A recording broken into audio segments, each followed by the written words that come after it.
Welcome back to CityLine. Well, as you know, we are known as the Grit City, and we have Grit City t-shirts, we have Grit City pizza, but we also have, and you may not know this, we have Grit City trees. So please join me in welcoming Aaron Lewis. You are a urban forestry intern at the city of Tacoma. Welcome to CityLine, Aaron. Thanks, Amanda. So Aaron, before we find out what is the Grit City Tree Program, Aaron, tell us about how your journey led you to this internship. Sure. So I joined with the city of Tacoma in 2018 as an AmeriCorps member. I found out about the program and what they were doing with the Office of Environmental Policy and Sustainability. Back at that time after I graduated college.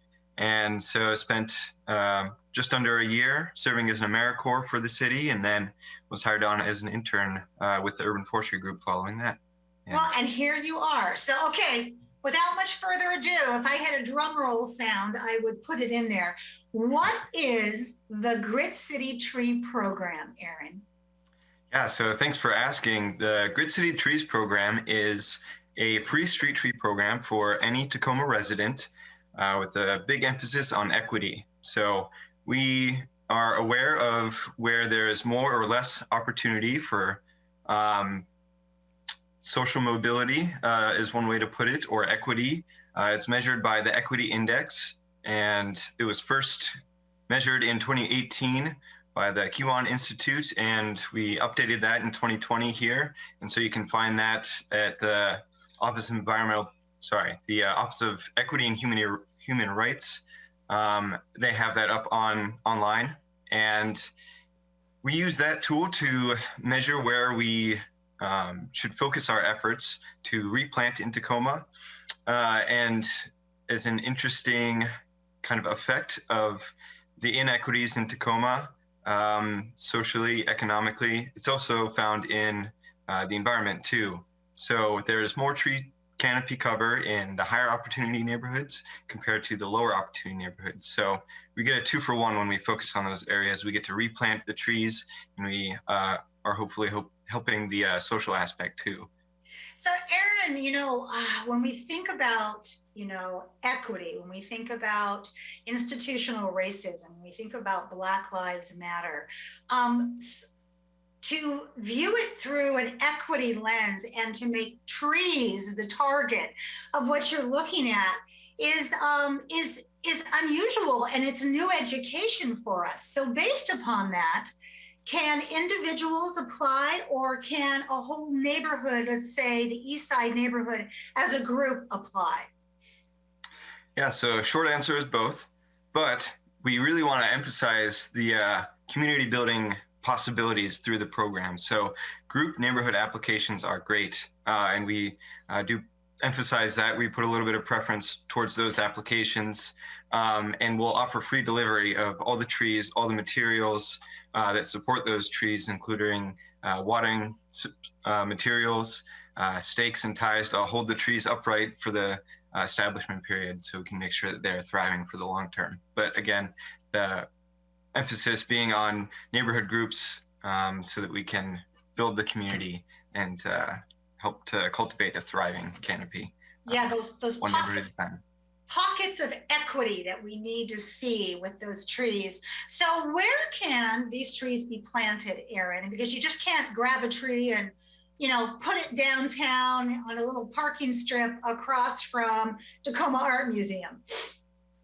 Sure. So I think one of the things you're getting at there is putting the right tree in the right place. That's hugely important.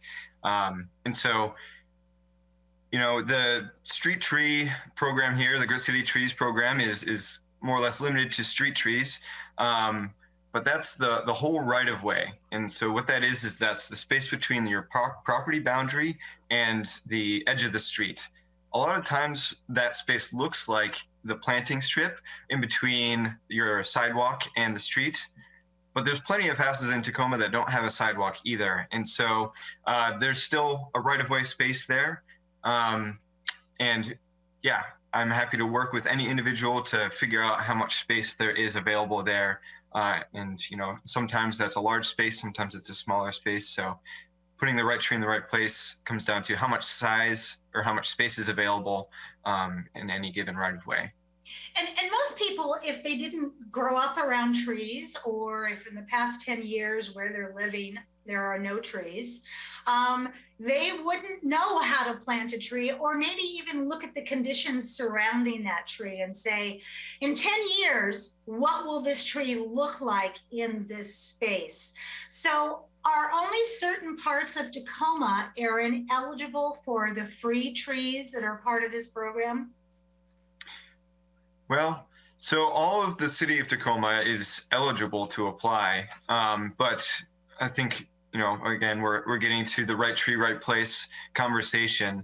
And, part of my job is to try and make sure that we are, planning for the future and, thinking about how big the trees are going to get at maturity. So 10, 20, 30 years down the road is really what we're trying to think about. And so, that affects next generation, and we're trying to think about and have conversations with community members to plan out how that future growth is going to look in every case. So. Yeah, absolutely. I used to own a home in the North End that had a huge tree on the parking strip, as it were. And I wish that somebody maybe 50, 60 years ago would have thought about planting that oak tree on just, a welcome mat, because it wasn't meant to be there. And it was an example of a beautiful tree that should not have been planted in that neighborhood. So tell us, when we look at trees, what benefits do trees provide besides just visually looking around and going, wow, we have great trees? Sure. So, the aesthetic benefits to a neighborhood are great. But there's plenty of unseen benefits too.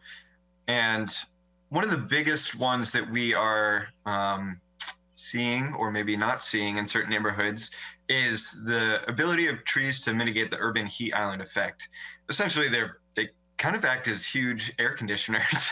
Yeah. But, they don't actually consume any energy from our grid, which is a great sidebar.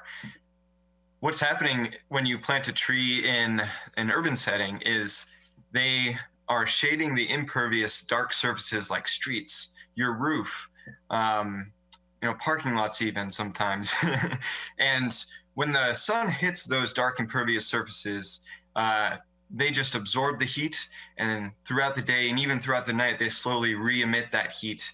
And in some cases, it's even 14 degrees different Fahrenheit between heavily paved versus heavily treed areas.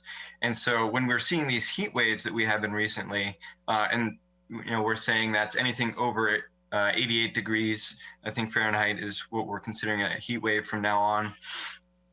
And yeah, that's a huge difference in temperature in terms of not only comfort, but health outcomes. That's a lot of stress. And if those heat waves, as they continue, that's continued stress on all the individuals living within those heat islands that have lower tree canopy. And it's an important thing that we want to address for sure. Aaron, as I grew up here and looked back at the summers, we never had a definition of 88 degrees and above was a heat wave, because we didn't have heat waves 20, 30 years ago. So based upon just our knowledge now of, global warming, climate change, how does that determine what species are a part of this tree program? Yeah, so we're always trying to think about what are the species what should be the most appropriate species to plant, not only for the space that's available around Tacoma, but also as our climate changes, we want to have climate adapted species. And, it's always nice to be able to plant native trees. But frankly, it's very hot and it's very dry in Tacoma compared to what those species are adapted to, through time immemorial. And so we're trying to think about what is the new native species that we can plant and, again, cultivate that thriving urban canopy. And so we have a list of pre-approved trees on our website, and there's a lot of time and thought put into that by yours truly, and others too. I don't want to take full credit actually, but we're trying to think about how we can have a thriving canopy into the future, not just now, but generations to come. So. Absolutely. I mean, we live in the evergreen state. So, we do have a mantle of beautiful trees that we have to continue to move forward with. Last question for you. What other opportunities are there for tree planting in our area? I mean, I often see Department of Transportation people planting along different side roads or freeways. So what's coming up that we should know about, Aaron? Yeah, so from the city side, we have 2 planting incentive programs. So the Grit City Trees is the one that we want to break down the most barriers again and focus on equity there. But we also have tree coupon program, the tree coupon program, which is $30 off up to 3 trees at local nurseries. And those trees can be planted in your yard as well. So you get a little more freedom of space where you can put it and freedom of choice of the species that are available. So it's whatever the nurseries have. And then I'll put a little plug in for our partnering organizations. So we have in the area, there's Pierce Conservation District. Every year they do an urban tree sale, which is similar to the tree coupons in that it's a heavily discounted tree that you can plant either in your right of way or in your yard. And there's also an awesome organization called Tacoma Tree Foundation. They are doing plant giveaways and sales and engagement around the urban forest as well. And so they're great to look to for all sorts of opportunities. And then lastly, I'll make a plug for Green Tacoma Day, which is the second Saturday every October. And that's a great time for anyone to get out and help control invasive species and plant trees as well on more open spaces. So, Aaron, before I say goodbye to you, tell us, we've been showing the website across the front of your Zoom frame. Is that where we can find out more about these coupons? Yeah, so if you go to cityoftacoma.org/urban forestry, it has both Grit City Trees program and tree coupons on there, as well as a whole lot of information on tree planting, tree care, preservation, and a whole bunch of other stuff. So. Aaron, thank you so much for taking time out of your schedule to be here and for bringing us such good news. And I want to have you back on as these trees start to maybe turn in the fall, or we start to, if we get snow, how to take care of our brand new trees the first winter. All right? That sounds great. I can't wait. Thanks for having me, Amanda. Really appreciate it. You're welcome, Aaron. Well, that wraps up another great segment of CityLine. It is always a pleasure and a privilege to be in your home. We've given you some really great things to think about in this great grit city. But my first thing I want to say to you is please get yourself vaccinated. Continue to wear masks as the health department dictates.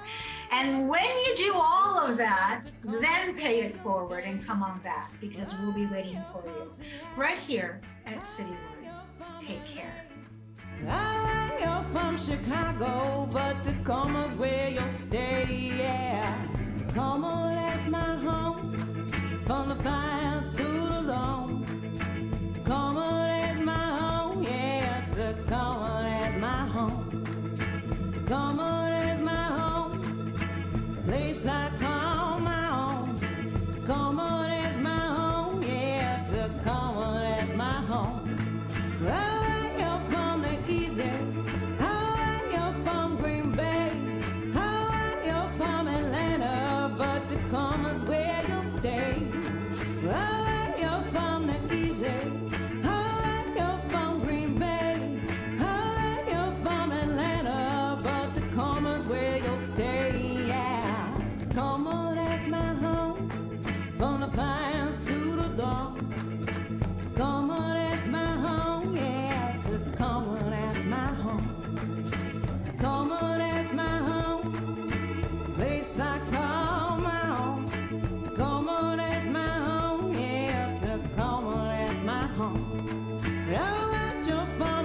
East Coast.